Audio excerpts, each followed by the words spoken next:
What the hell is this dog eating? So, I've had this dog for maybe a month. Still getting used to her and everything. So, kind of inspired to do a video. Actually motivated. Not just inspired, but I just noticed like most of my house, I actually have decent views of stuff. I just have to make the inside of the house look better. So I'm gonna rest you guys in some bongos here. Watch traffic go by while I talk about this. And this is a loosely formed thought. I haven't really gone deep into it. I've been thinking about it, or the thought came in my mind a while back, based off of my own personal life and, you know, what's going on with me. And this is something that, you know, this has been documented. Like, you know, not every man has a child. Not every man that is probably eligible or qualified in a sense to be a father. And, you know, what is the qualification of being a father? You know, blah, blah, blah. You know, there's better fathers that never have kids type deal. And I talk a lot about the social programming, emotional programming. And this programming is just on different levels. Emotional programming is usually on the micro level, and then social programming is more on the societal level, macro level, right?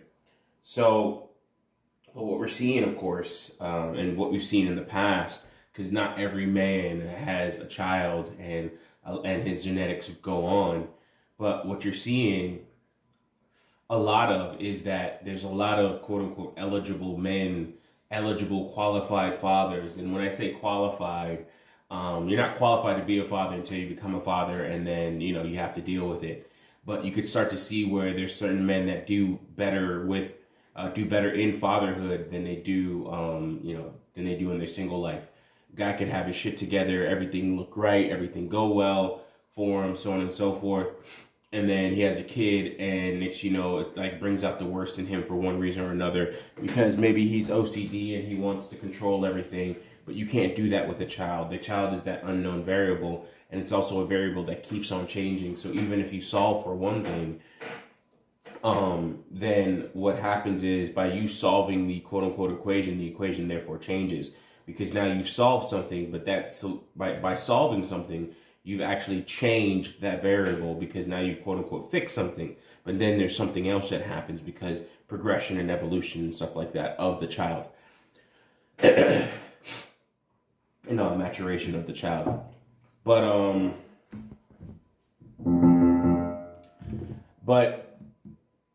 we're seeing more and more, of course, that you're gonna have a lot of men, a lot more than probably usual. Well, actually, no, I can't even say that. It's gonna be documented where a lot of men are quote unquote qualified, you'd make a good dad type dudes, and they're not gonna have that chance, so to speak. They're not gonna have that capability. They're not gonna have that option. And what is that gonna look like in our 60s in terms of the millennials that are the qualified fathers? How does that look as they get older? Are they gonna make those great uncles that give their nieces and nephews everything and pass down X, Y, and Z, resources? What's gonna happen to these men or us, I should say, because I'm a part of this group, as we get older? Yeah, I still want to have a family and everything else like that, but at the same time, you know, keeping it real, like, you know, is that really going to happen? Is that going to be a possibility? Why are you eating lint? Come here. Oh, okay, now it fell off. This dogs eat everything, man, but thankfully she craps it out. Sometimes in the house. Oh, God. But, so, that's something that, like, you know, I'm going to watch out for. I always talk about, like, you know, I've talked about in the past, or even talked to other people, about how I like demography and things like that. And really, I just don't pay enough attention to it that I should, or give it the level of attention that it should get. But these are the things I think about because like I like to see what are the shifts, what are the trends going to be, not to really take advantage of it in some way, which, you know, of course I should, but that's just not where my mind or motivation is.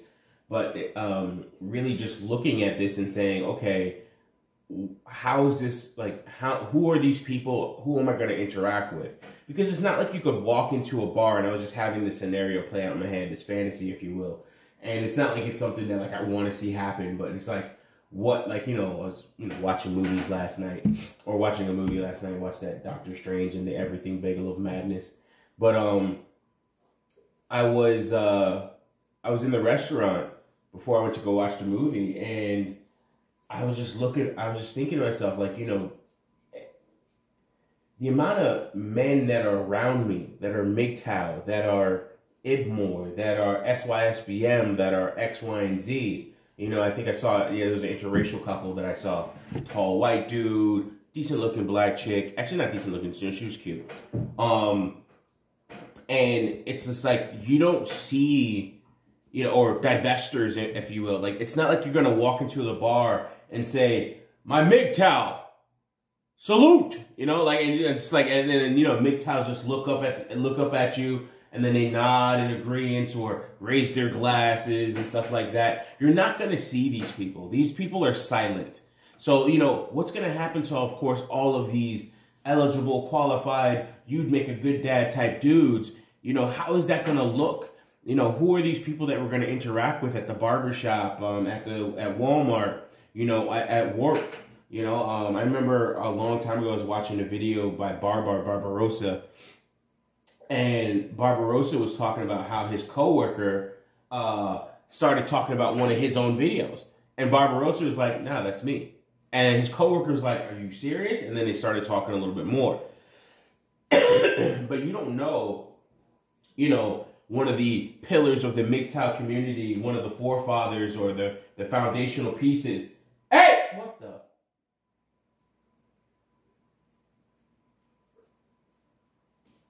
This is why I don't let you walk around. I gotta clean that up. Jesus. Just pissed on the damn carpet. She likes pissing on carpets, which is what I noticed. But she won't piss on the Wii pads.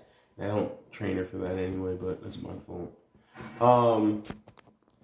But you know, these are the men that are out there. It's so normal to me now. It's just like, whatever. It's just one more carpet that I have to pick up in the house and not leave down anymore. But these are the men that are out there that are just like walking around, and you don't know them. They're hiding in plain sight. They're the V for Vendetta, and you won't notice, you know, like V for Vendetta, you won't notice who these men are until, you know, they don the mask or something like that. Because this is not a person, this is not an organization, this is an ideal, and you cannot kill an idea, blah blah blah. You know, like that's what you're seeing, or that's what you're gonna see, or sorry, that's what you're not gonna see. But what type of pull, what type of influence will these men have on the, you know, our society moving forward? How will they be remembered? How will they make an impact? Who will they make an impact with? Will they be that coach that, you know, coaches the next LeBron, Michael Jordan-esque type player? You know, will they be the teacher? Will they be an antagonist? Will they be in Boondocks? It wasn't Uncle Ruckus, but it was like Uncle Ruckus had like an Uber Uncle Ruckus, which was like a blind guy. You know, will they be that bitter blind old man, you know, that says, "Get the fuck up off my lawn, you thuggo, you pookie." You know, like, who will they be? How will they actually make an impact on the next generation? And we won't know. A lot of this stuff is silent. You know, a lot of the kids that I interact with, or young adults now really, that I used to interact with, and some which I still do interact with, you know, it's their turn now, for the most part. They're out here. They're, in some cases, competition. And it just has me thinking about, you know, who these men are, and, you know, not to like, hey, let's connect and talk, but more or less to say, I'm watching you, or I'm watching you, but I want to observe you. I want to understand what you do. And I want to not study you per se, but I just want to see what you're going to do and how we are going to move forward. Yeah, I was just thinking about that a little bit. But I guess I'm an eligible dog dad because now I gotta go clean up freaking piss. Anyways, well, with that being said, I just want to put that thought and that idea out there. Definitely getting better, you know. I think I'd probably go back to the gym tonight. I'm starting to gain weight back, which is a good sign, but of course it's gaining weight. I think I lost like well over 12 pounds in just like a week, in like a couple days, just sweating, sweating profusely from being sick. So getting some of that weight back, but yeah, gonna have to, you know, get back in the gym so we can kind of keep some of those weight loss gains, if you will, or that weight loss progression. So that's pretty good though.